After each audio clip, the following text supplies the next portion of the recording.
Bonjour à tous, je vous invite à vous asseoir.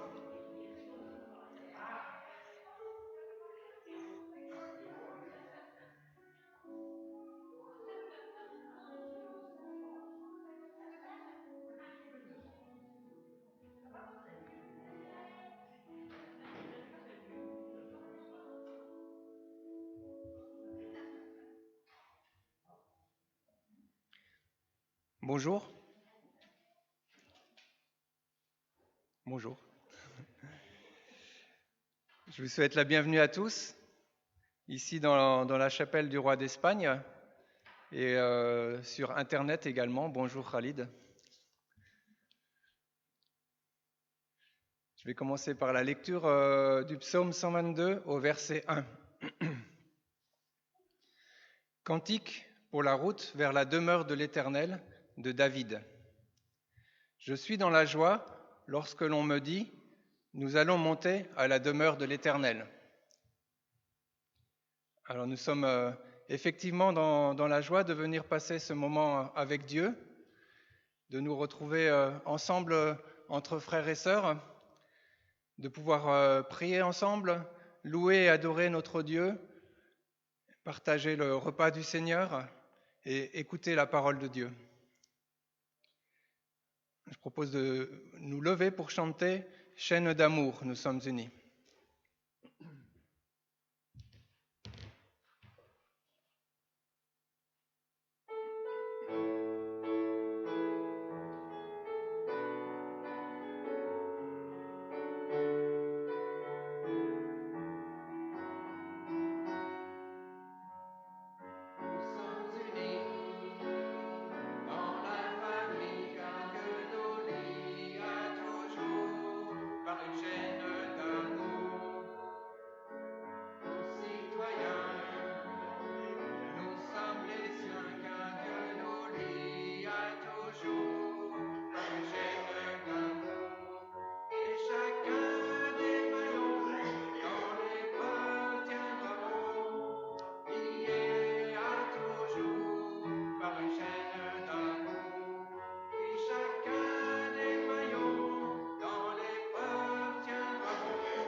Amen. Vous pouvez vous asseoir. Merci Seigneur pour la joie que tu nous donnes de partager ces moments avec toi et avec nos frères et sœurs. Merci Seigneur pour ton amour. Amen. Alors pour le prochain chant, nous allons rester assis et c'est un chant à chanter comme une prière. Écoute Israël. Et ce matin, nous voulons être à l'écoute de Dieu. Donc écoute Israël.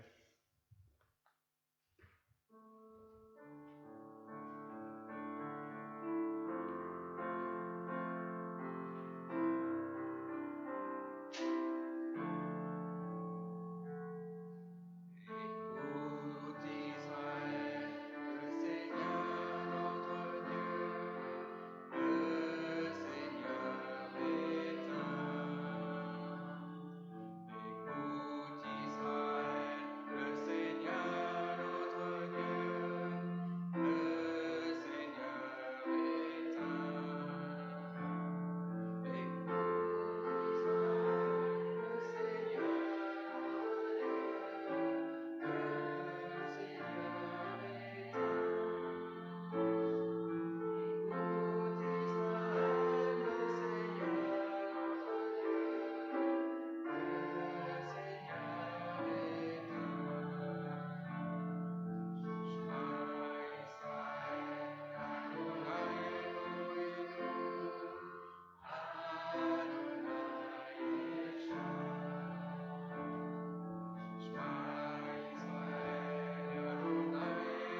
Je vais lire maintenant un texte dans le livre d'Agée, qui était prophète du temps du retour d'exil du peuple de Juda et du temps de la reconstruction du temple.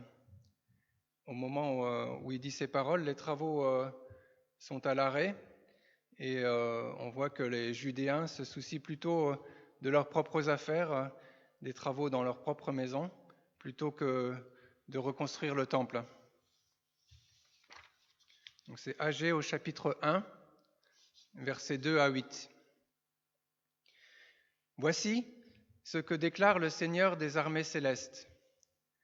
Les gens de ce peuple prétendent « Le temps n'est pas venu encore, le temps où le temple de l'Éternel doit être rebâti. » Alors la parole de l'Éternel leur fut adressée par le prophète Agée. « Est-il temps pour vous-même d'habiter à votre aise des maisons lambrissées, alors que ce temple est en ruine ? Voici ce que déclare le Seigneur des armées célestes. Réfléchissez donc bien à ce qui vous arrive. Vous semez largement, mais vous récoltez peu. Vous mangez, vous buvez sans être rassasiés et sans étancher votre soif. Vous vous couvrez d'habits sans être réchauffés, et le salaire que gagne l'ouvrier va dans une bourse trouée. Voici ce que déclare le Seigneur des armées célestes. Réfléchissez donc bien à ce qui vous arrive. Allez à la montagne, rapportez-en du bois et bâtissez le temple. J'y trouverai plaisir, j'y serai glorifié, déclare l'Éternel. Agée demande au peuple de bien réfléchir à quelles sont leurs priorités, en quelque sorte. Le fait de finir la reconstruction du temple, c'est mettre Dieu en premier, devant toute autre chose. S'ils ne font pas cela, alors tout ce qu'ils font, ils le font en vain, et leur vie n'a plus de sens. Dieu prend plaisir en ceux qui le mettent en premier dans leur vie, qui le glorifient et il les bénit en retour. Donc nous pouvons aussi nous interroger nous-mêmes sur quelles sont nos propres motivations et si nous ne nous éloignons pas de Dieu. En lui seul, toute notre vie prend un sens. Nous sommes faits en fait pour vivre en communion avec lui, pour l'adorer et le glorifier dans nos vies. Nous savons aussi qu'il nous aime, qu'il veut le meilleur pour notre vie et qu'il a un plan et des œuvres préparées d'avance pour nous.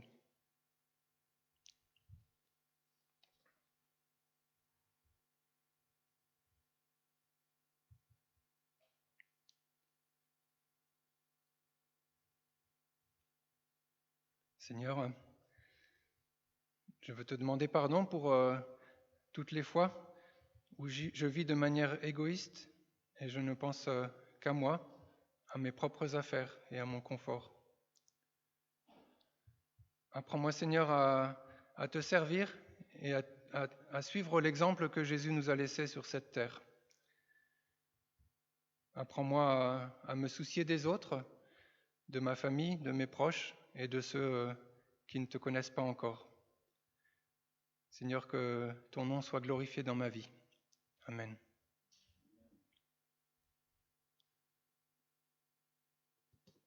Nous restons ainsi pour chanter « Cherchez d'abord le royaume de Dieu ».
Agée 1, verset 13.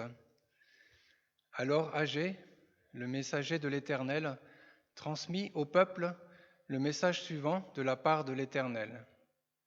Moi, je suis avec vous, l'Éternel le déclare. Amen. Je continue dans la lecture d'un psaume, c'est le psaume 135, au verset 1 à 3. Loué soit l'Éternel, oui, louez l'Éternel, louez-le, vous qui servez l'Éternel, vous qui vous tenez dans la maison de l'Éternel, dans les parvis de la maison de notre Dieu.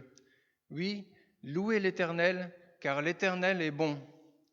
Oui, et célébrez-le en musique, car il est digne d'être aimé. Alors nous allons continuer par un temps de louange et de prière libre à voix haute entre les chants. Alors nous pouvons nous lever pour chanter et nous commençons par le chant « Je chanterai l'Éternel ».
Seigneur, à quel autre irions-nous qu'à toi?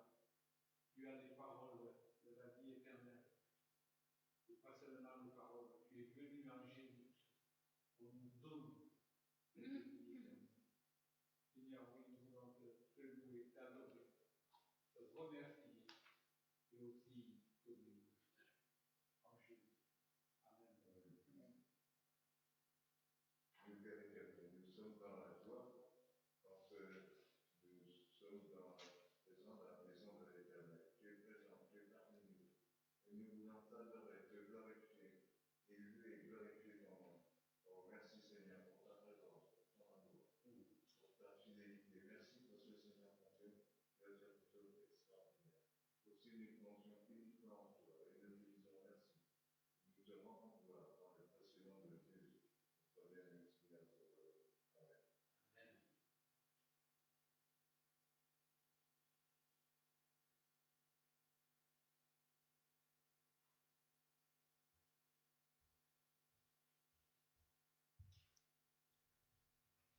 Au-dessus des puissances, au-dessus des rois, au-dessus de la nature et de la création, au-dessus de tous les plans des hommes sages, bien avant le monde tu existais.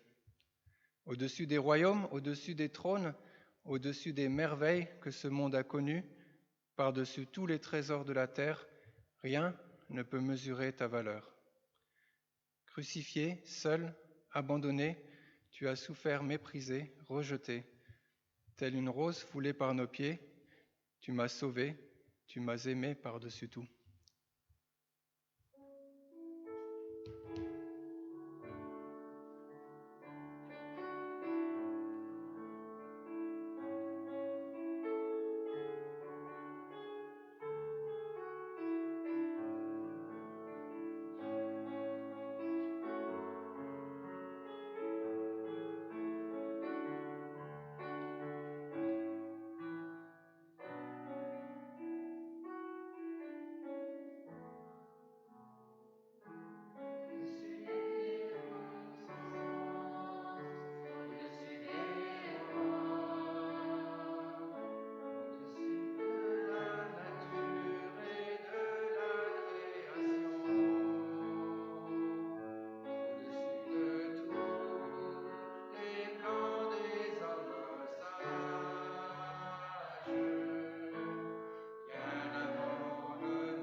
Seigneur pour ce que tu as fait sur la croix pour moi.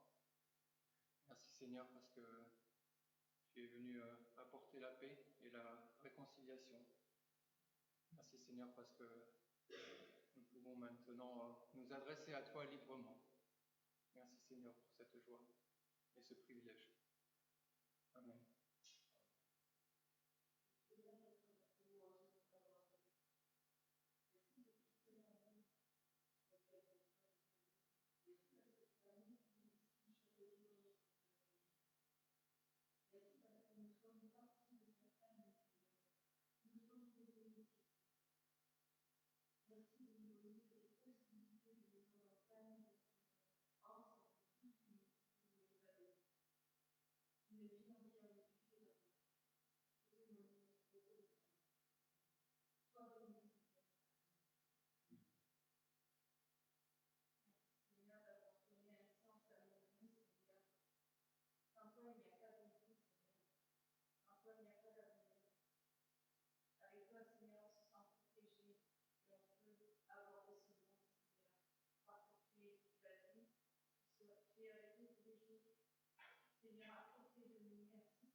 Amen. Vous pouvez vous asseoir.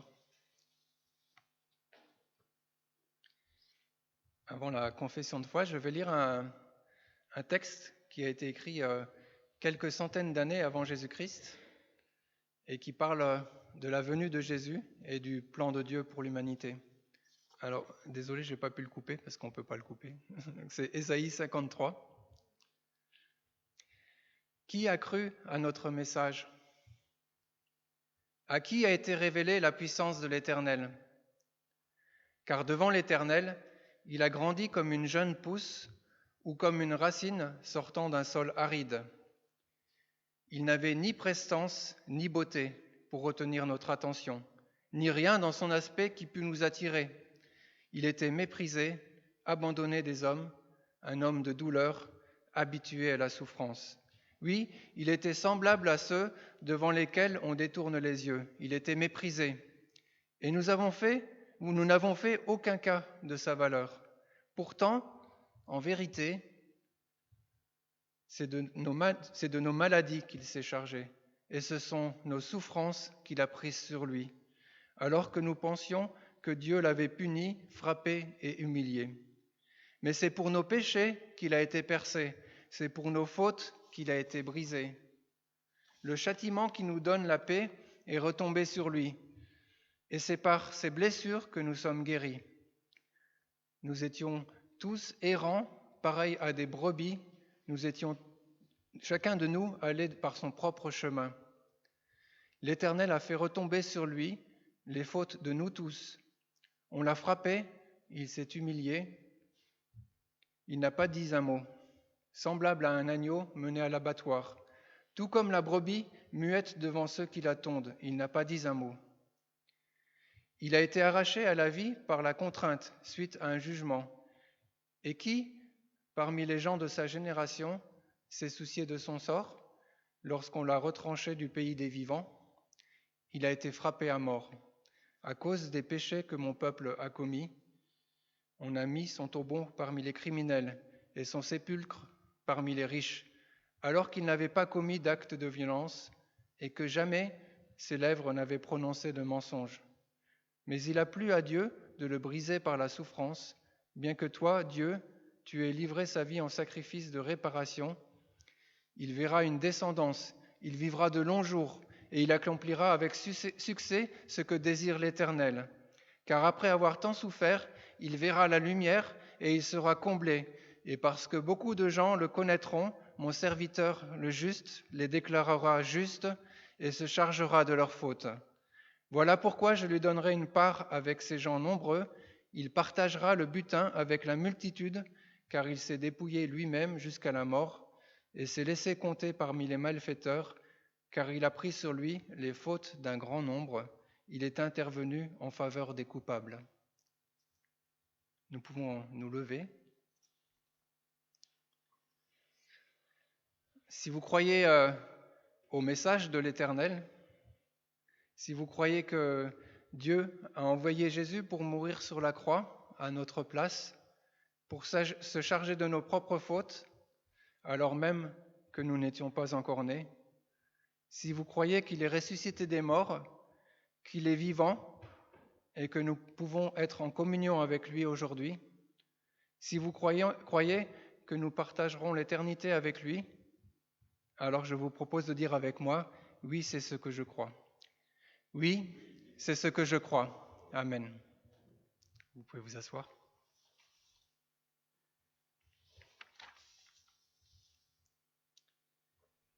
C'est le moment des offrandes. Alors je vais relire un verset que nous avons déjà lu dans Agé au chapitre 1, verset 8.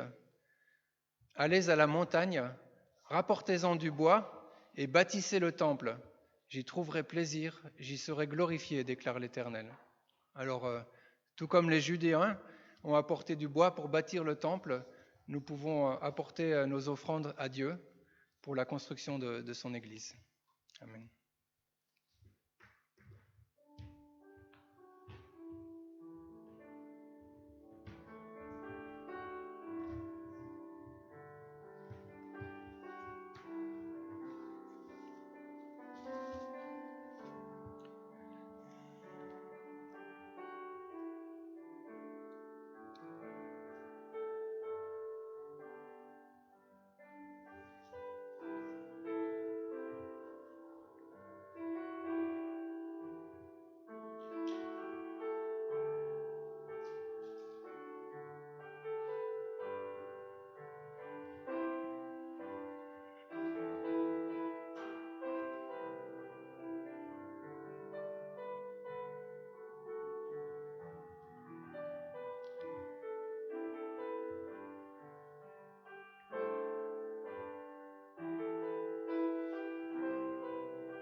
Seigneur, je veux te remettre ces offrandes et je te prie qu'elles puissent être utilisées à ta gloire pour édifier et faire grandir ton Église. Merci Seigneur. Amen.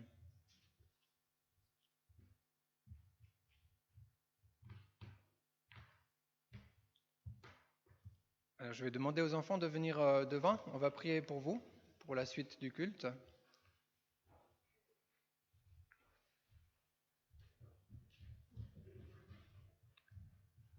La tribu d'Atévi. Merci Seigneur pour les enfants que tu nous donnes. Merci Seigneur parce que tu veux vraiment les bénir. Et je te prie que encore ce matin, au travers de la bouche des moniteurs, monitrices, que tu puisses encore, qu'ils puissent encore apprendre quelque chose de toi et que tu puisses parler vraiment dans leur cœur. Merci Seigneur. Amen.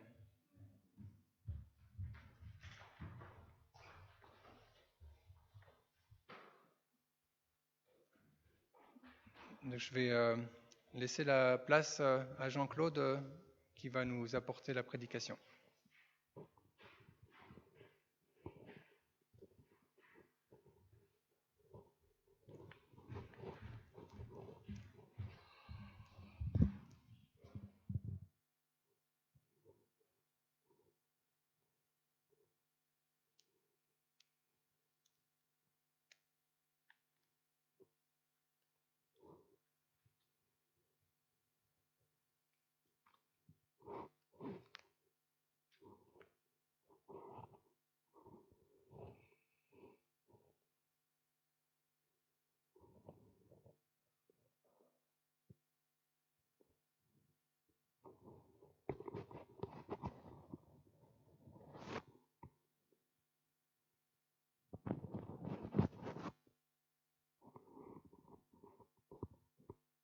Hello.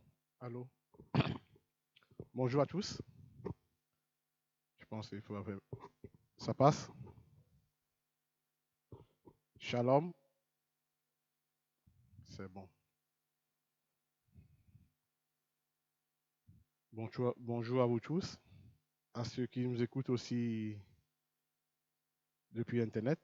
Que le Seigneur vous bénisse. Parce que notre Dieu est puissant, il est partout. Là où sont ses enfants, il est. Et il prend soin de nous. Et bonjour aussi à Samuel et Aline. On vous fait un coucou, hein? Seigneur Jésus, nous te remercions, te rends grâce encore pour la possibilité que tu nous donnes dans ce pays, la liberté que nous avons de te louer et la liberté en Jésus-Christ. Parce que nous te remercions pour tes bienfaits de chaque jour, pour nos familles respectives. Merci encore pour cette parole qui est vivante, qui est ta parole. Que ton nom soit béni encore ce matin, au nom de Jésus. Amen. C'est toujours une joie de vous retrouver, de parler de notre Dieu, de parler des conseils, des promesses que le Seigneur nous donne. Alors ce matin, je vous invite à ouvrir vos Bibles dans le Luc chapitre 15, 11 à 32. Luc 15, 11 à 32. Bien sûr, chers auditeurs, aussi chez vous aussi, cherchez dans vos Bibles. 15, Luc 15, 11 à 32. Je vous laisse le temps de chercher.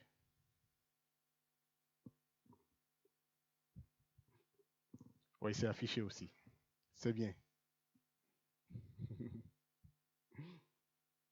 On voit les anciens et la nouveauté réunis ensemble. Ceux qui, voilà, c'est bien.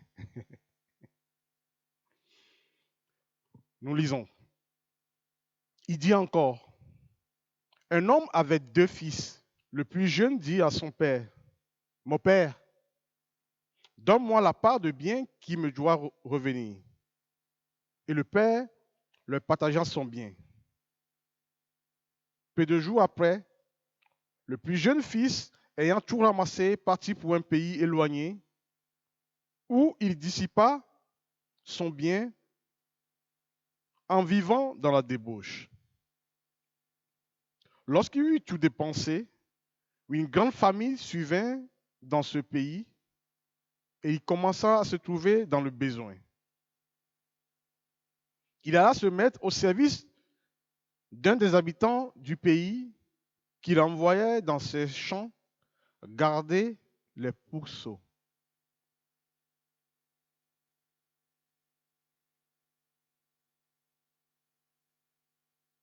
Il aurait bien voulu se rassasier des carouges que mangeaient les pourceaux, mais personne ne lui en donnait.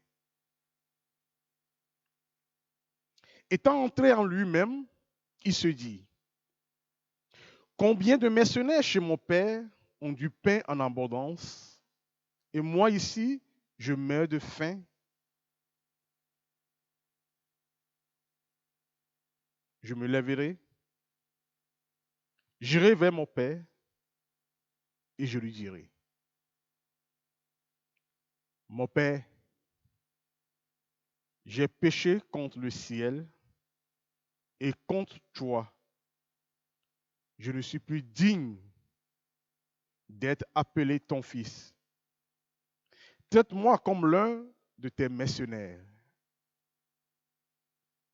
Et il se leva et alla vers son père.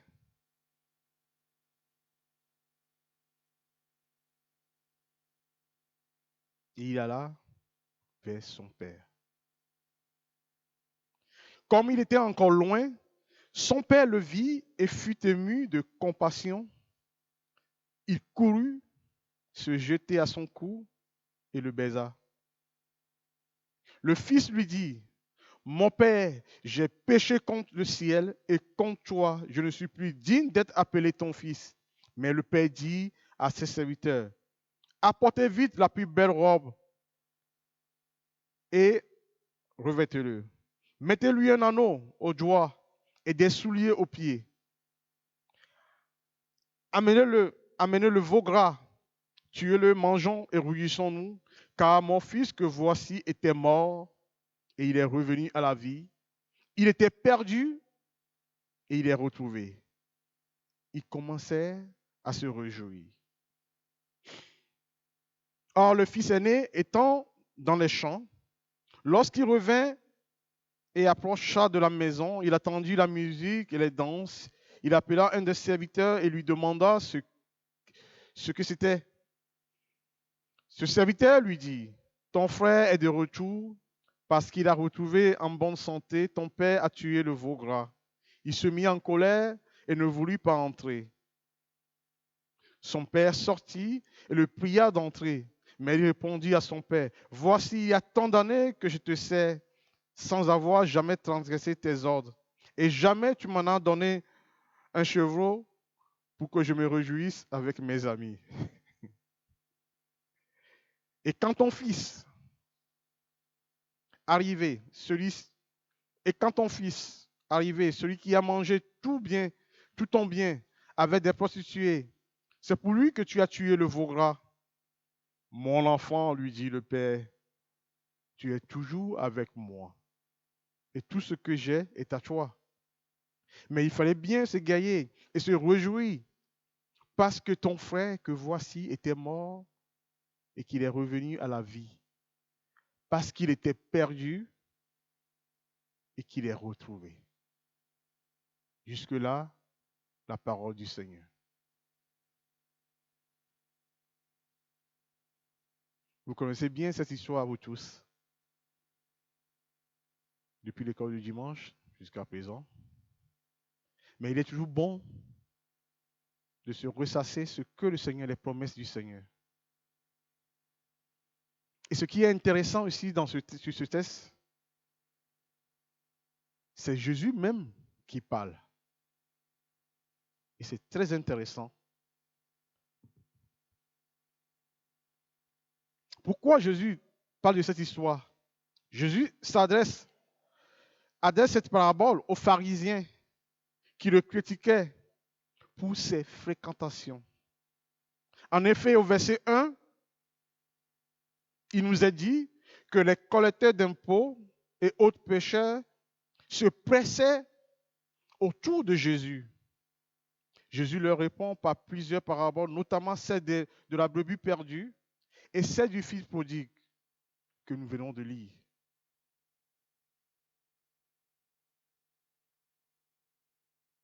C'est merveilleux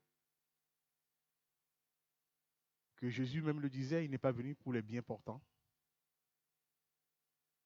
Mais ici, nous voyons bien que c'est des gens de mauvaise vie, les pécheurs qui s'approchaient, qui se bousculaient parce que Emmanuel, Christ est avec nous. Le roi, le Dieu nous visite. Et ce n'est pas un jour comme d'autres jours.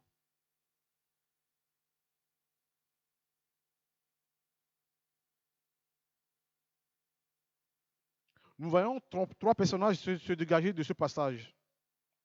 Un père et ses deux fils, l'aîné et le cadet.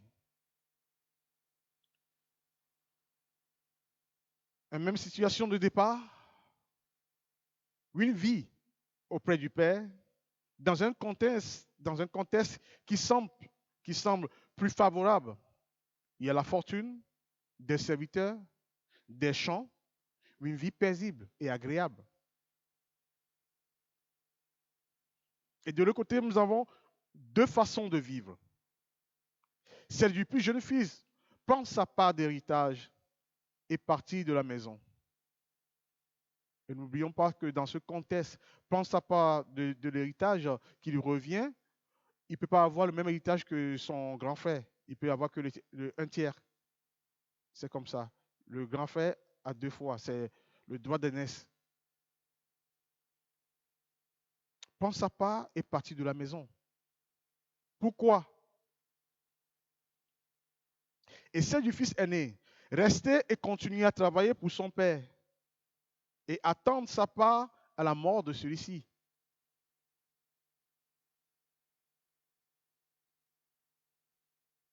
Et là, il y a un troisième cas.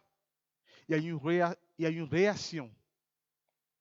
Celle du père qui donne la part d'héritage sans discuter. Je ne sais pas, je pense que mon fils n'oserait même pas me demander sa part d'héritage. Mais ici, nous voyons ce père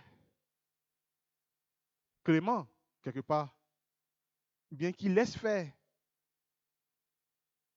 sans discuter. Il respecte sa liberté avec amour.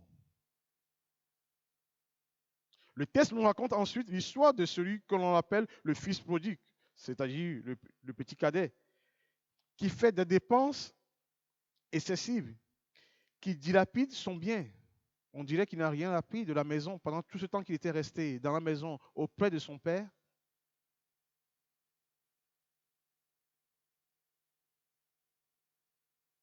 Il dilapide son bien. En effet, nous voyons l'expérimenter tout dans ce monde, ce qui va le conduire dans des circonstances douloureuses. Il va vivre dans la débauche, dans la dissolution. Et le mot grec utilisé ici est un adverbe qui signifie l'opposé de salutaire. C'est-à-dire qu'il a perdu le salut. Et c'est très grave. Ce n'est pas non seulement l'héritage physique qui est en jeu ici, l'héritage spirituel aussi.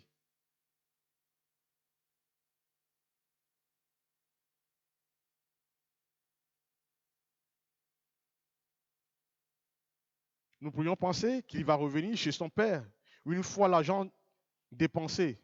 Mais non. Il pense certainement à pouvoir s'en sortir tout seul, comme un grand, on dirait. Sans aide, sans avoir besoin d'expérimenter la repentance, le pardon, sans devoir reconnaître ses fautes. Ce n'est qu'une fois, dans le dénuement total, dos au mur, la honte nourrit des porcs, animaux impurs. qui prend la décision de revenir vers son Père. Que va faire le Père lors du retour de son Fils? Nous y voyons un parallèle avec la parole précédente de la brebis perdue. La joie du berger d'avoir retrouvé sa brebis perdue. La joie du Père lors du retour de son Fils. Des reproches? Non. La grâce du salut. La fidélité inconditionnelle du Père. Si nous sommes infidèles, il demeure fidèle, car il ne peut se renier lui-même. 2 Timothée 2,13. Merci mon frère pour tes chants, pour tout ce que tu as dit, et ça rejoint parfaitement. L'attitude du fils aîné, lui, il est resté dans la maison. Formidable. Fidèle dans son obéissance au commandement du Père, avait-il conscience du privilège d'être à l'abri, en sécurité? Il servait son Père sans relâche. Effectivement, au moment du retour de son frère, il travaillait dans les champs. Son Père lui a-t-il fait des reproches quand à ses interrogations? Non. Il a fallu conforter dans sa place le fils. Mon enfant. Son Père a dû le conforter. Mon enfant. La grâce est pour lui aussi. S'il fait aussi ce choix, s'il prend sa décision devant l'offre qui lui est faite, son Père le pria d'entrer dans la maison. Le frère aîné tente de faire valoir ses bonnes œuvres, ses bonnes actions pour justifier. Mais Éphésiens 2 nous dit,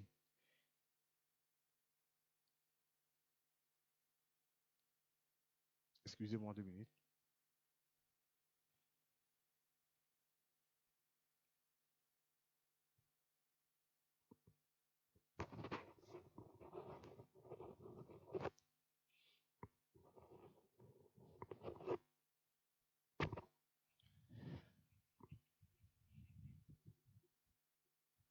Désolé.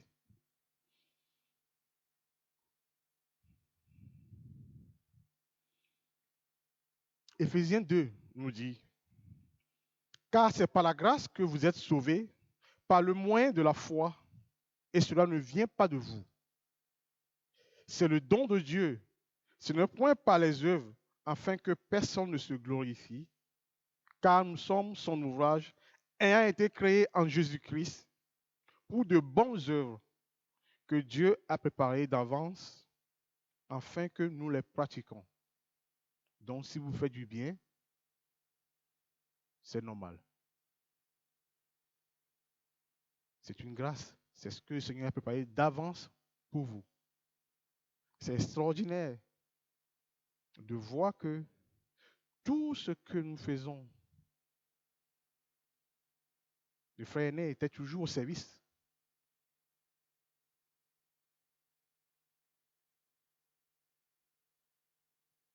Cela peut faire également référence à cette parabole de Luc 18 qu'il nous dit. Il dit encore à cette parabole en vue de certaines personnes se persuadant qu'elles étaient juives et ne faisant aucun cas des autres. 2 hommes montèrent au temple pour prier. L'un était pharisien et l'autre publicain. Le pharisien debout priait ainsi en lui-même. Ô Dieu, je te rends grâce de ce que je ne suis pas comme le reste des hommes, qui sont ravisseurs, injustes, adultères, ou même comme ce publicain. Je jeûne 2 fois dans la semaine. Je donne la dîme de tous mes revenus. Le publicain, se tenant à distance, n'osait même pas lever les yeux au ciel, mais il se frappait la poitrine en disant, ô Dieu, sois apaisé envers moi, qui suis un pécheur. Je vous le dis, celui-ci descendit dans sa maison justifié plutôt que l'autre, car quiconque s'élève sera abaissé, et celui qui s'abaisse sera élevé.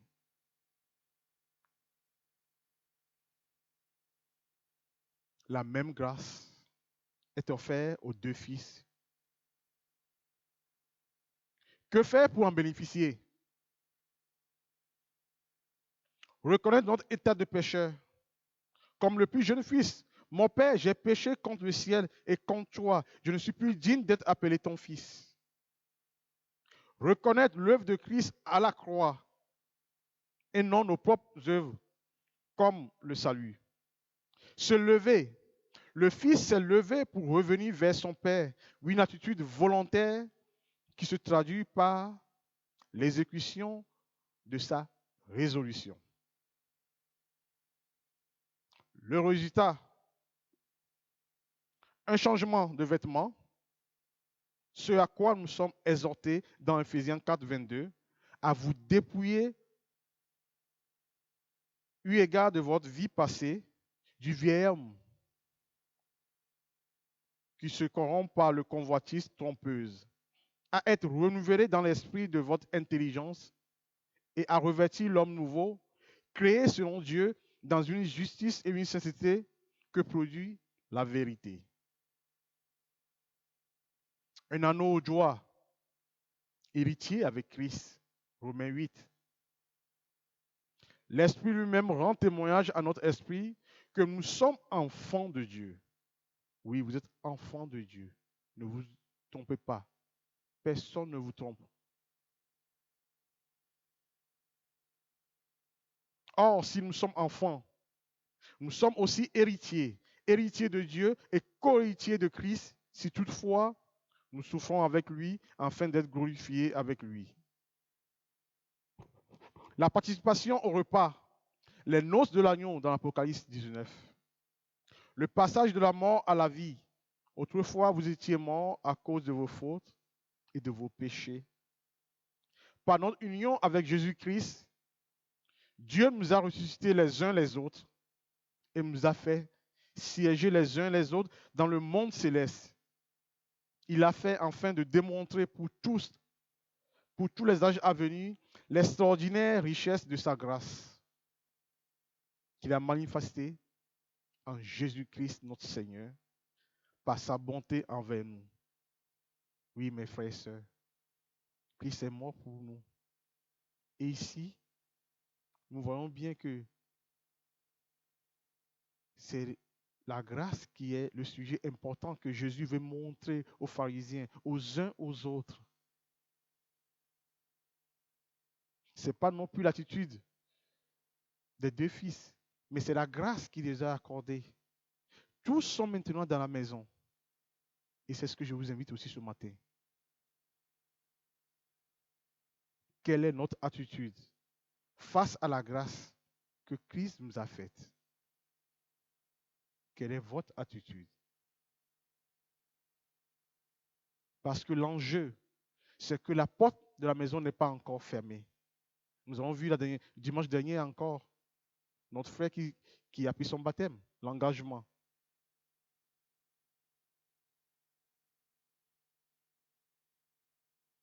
Et je crois que Jésus sauve encore. Le pardon des péchés, la repentance, c'est encore possible. Parce que Christ est mort pour nous.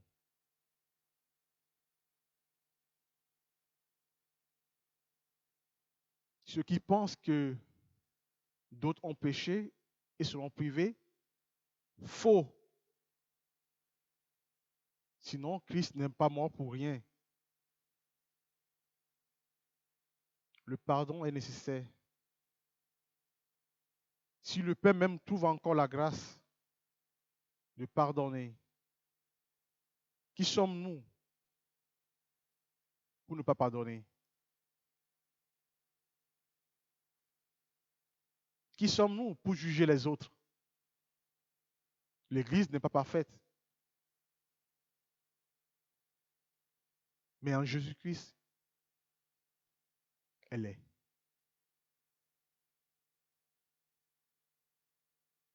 Il n'y a pas lieu de dire que l'Église ne doit pas exister ou quoi. Il n'y a pas lieu d'accuser. Il est plutôt lieu de prier pour vos frères, de prier pour vos enfants, de prier pour le pays dans lequel nous sommes, de prier pour notre quartier, afin que beaucoup puissent changer et trouver cette grâce en Jésus-Christ. C'est ce à quoi nous sommes appelés. Alors ce matin, chers princes et chères princesses, soyez fiers de ce que vous êtes. Parce que Dieu a le regard sur vous. C'est extraordinaire. Et soyez dans la paix. Ne vous laissez pas affliger. Seigneur Jésus, je veux te remercier, te rendre grâce parce que tu as fait les uns les autres une créature merveilleuse. Et quelle joie de voir mes frères et sœurs. Quelle joie de voir des gens venir encore à toi. Quelle joie de voir que tes enfants se réunissent aujourd'hui encore pour te louer et pour venir écouter ta parole. Oui, les promesses sont pour nous et pour nos enfants. Oui, les promesses sont pour nous, pour ceux qui sont vivants en toi. Et nous te remercions encore pour tes œuvres qui vont encore venir, pour tout ce que tu vas encore faire dans nos vies. Oui, la grâce et la paix est avec nous chaque jour de notre vie. Notre Seigneur peut nous relever si nous tombons. Oui, oui, oui, que la grâce et la paix soient sur ce pays dans lequel nous sommes aussi. Au nom de Jésus-Christ, notre Sauveur. Amen.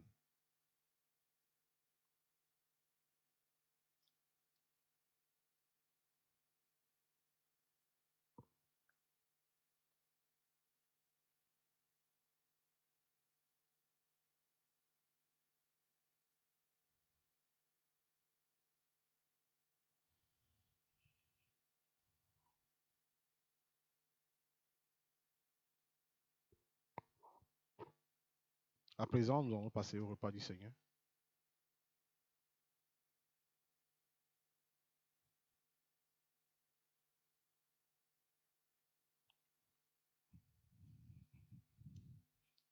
Je l'ai fait.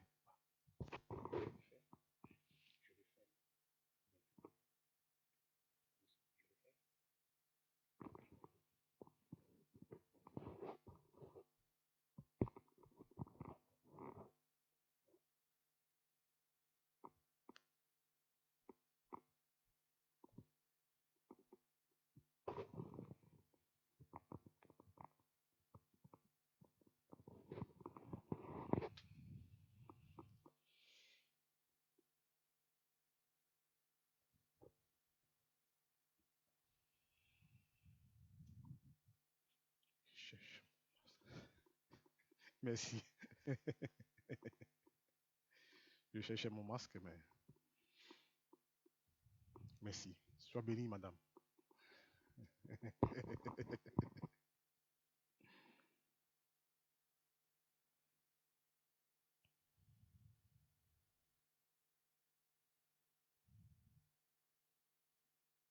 Nous allons lire l'institution, ce que le Seigneur nous a demandé. Ainsi donc, frères, puisque nous avons du moins du sang de Jésus-Christ une libre entrée dans le sanctuaire par la route nouvelle et vivante qu'il a inaugurée pour nous au travers du voile, c'est-à-dire de sa chair, et puisque nous avons un souverain sacrificateur établi sous la maison de Dieu, approchons-nous avec un cœur sincère dans la plénitude de la foi, le cœur purifié d'une mauvaise conscience et le corps lavé d'une eau pure. Retenons fermement la profession de notre espérance, car celui qui a fait la promesse est fidèle. Veillons les uns sur les autres.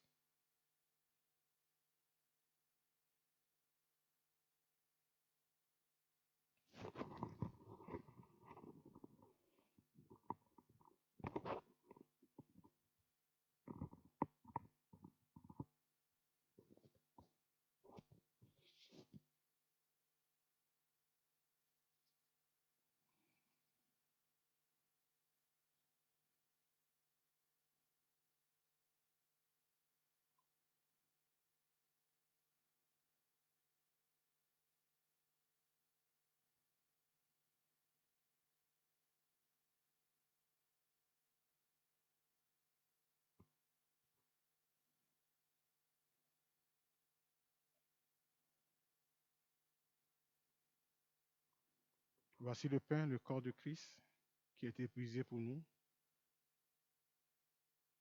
Et voici le vin, symbole de son sang, le sang de la nouvelle alliance qui a été versé pour nous. Alors le pain, on a le vin au centre et sur les périphériques, on a le jus de fruits. Je vous prie de vous lever.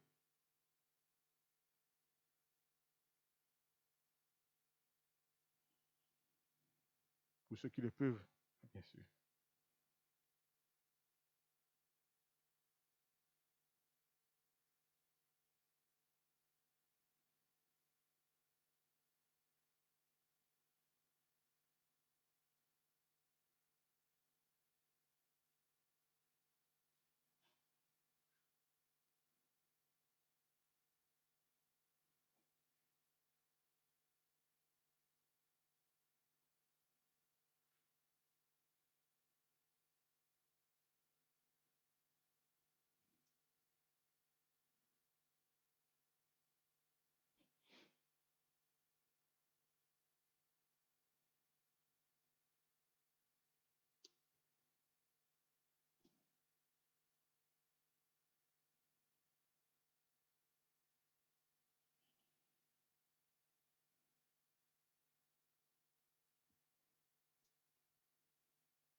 Ensemble.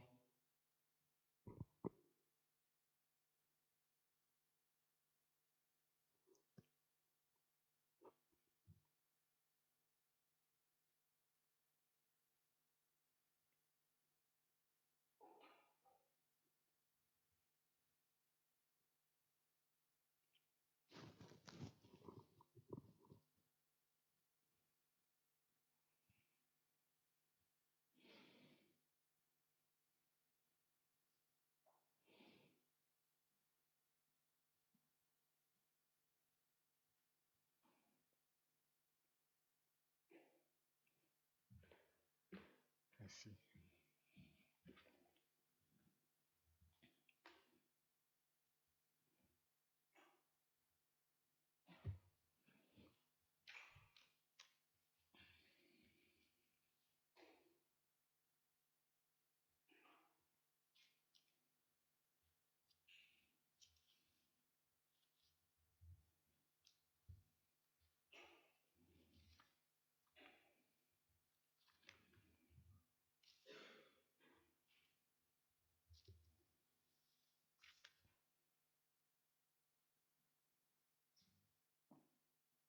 Prenons un temps de silence dans la prière, s'il vous plaît.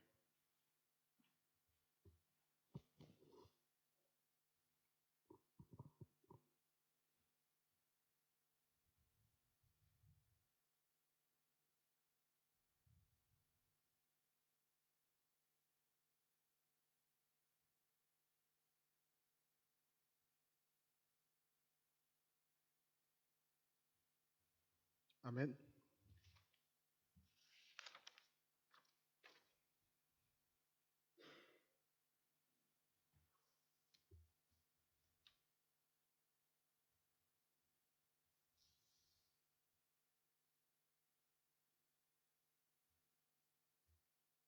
En attendant de faire les exhortations et la bénédiction, nous allons faire les annonces et nous reviendrons après pour la bénédiction. Oui, par contre, nous allons passer à l'intercession. Tu peux venir. Et après, je ferai l'annonce après.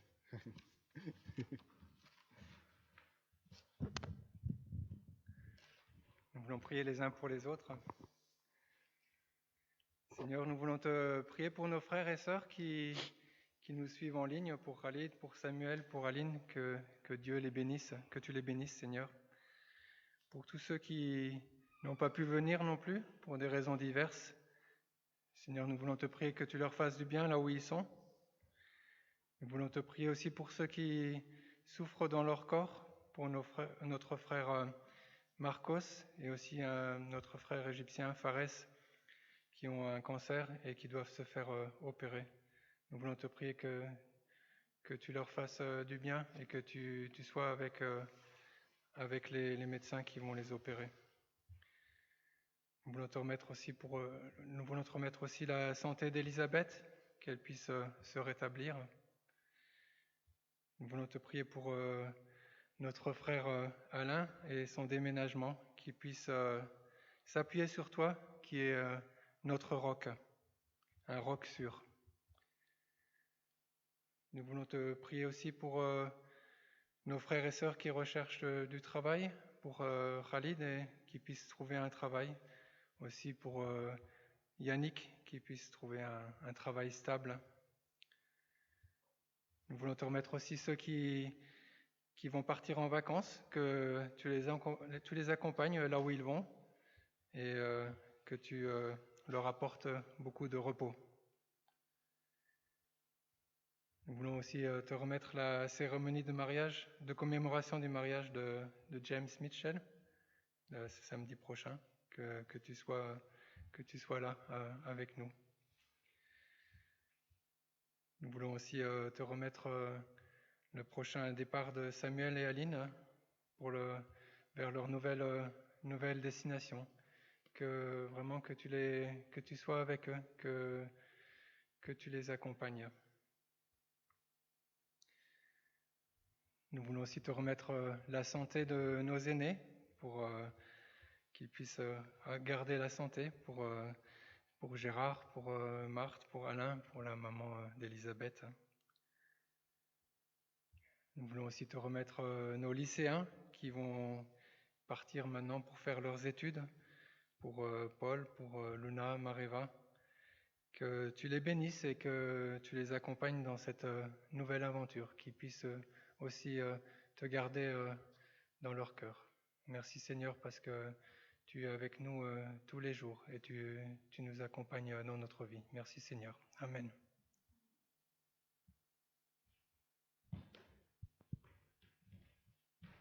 Amen.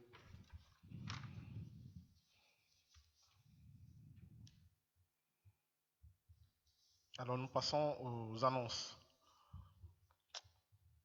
Mardi prochain, le 29 juin, nous avons notre dernière étude biblique en ligne. Et ça sera sur Acte 2. Et je vous invite à être nombreux. Vendredi 2 juillet 2021 à 20h, réunion de prière en ligne.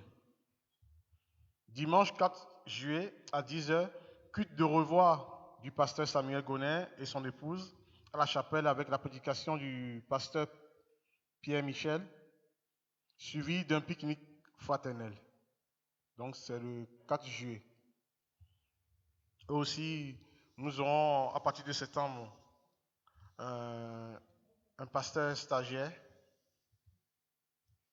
Joël D'Acosta. Et donc, nous reviendrons auprès de vous pour d'autres informations. Donc, si vous avez besoin de d'autres informations, il y a les membres du conseil aussi qui sont là. Vous pouvez vous approcher d'eux pour avoir plus d'explications. Alors, programme de l'été. Bien sûr, c'est les vacances. Mais avec le Seigneur, on n'est jamais en vacances. Vous le savez très bien. On aura toute l'éternité pour les vacances, je pense.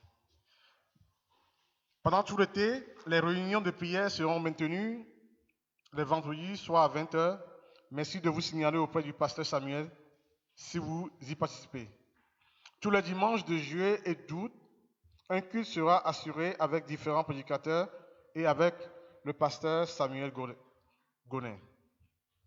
Repas fraternel à la chapelle les dimanches 4 juillet, 15 août et à votre demande. Pour ceux qui seront là, je pense que ce serait bon. Voilà. Congé du pasteur Samuel du 26 juillet au 2 août et son déménagement le vendredi 13 août. Donc, les membres du conseil presbytérial sont à votre disposition pour d'autres informations et si vous avez des recommandations, ils sont à votre disposition. Je pense que Catherine n'est pas encore. Ah, il est là, elle est là. Catherine, si tu as d'autres annonces à faire, j'ai oublié quelque chose ou pas? J'ai tout dit. Vous êtes à jour dans vos prières?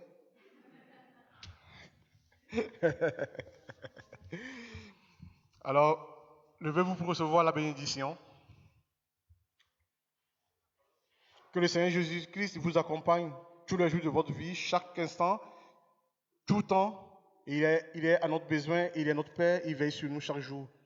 Soyez bénis, vous et vos proches, éternellement jusqu'à la fin des temps. Que ton nom soit sanctifié en toutes choses.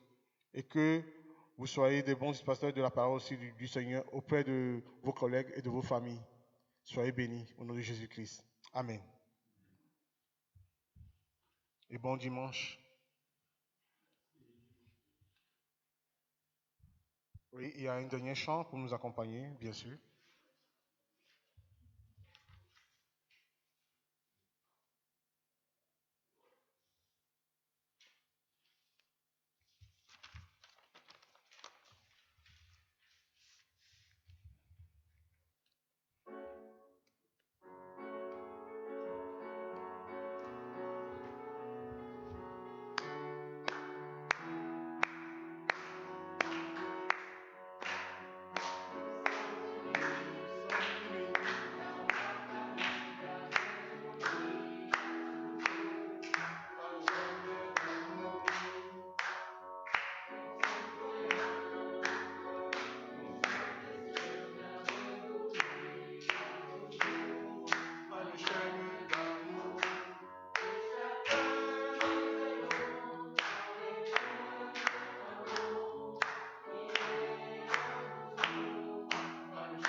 Allez, bon dimanche.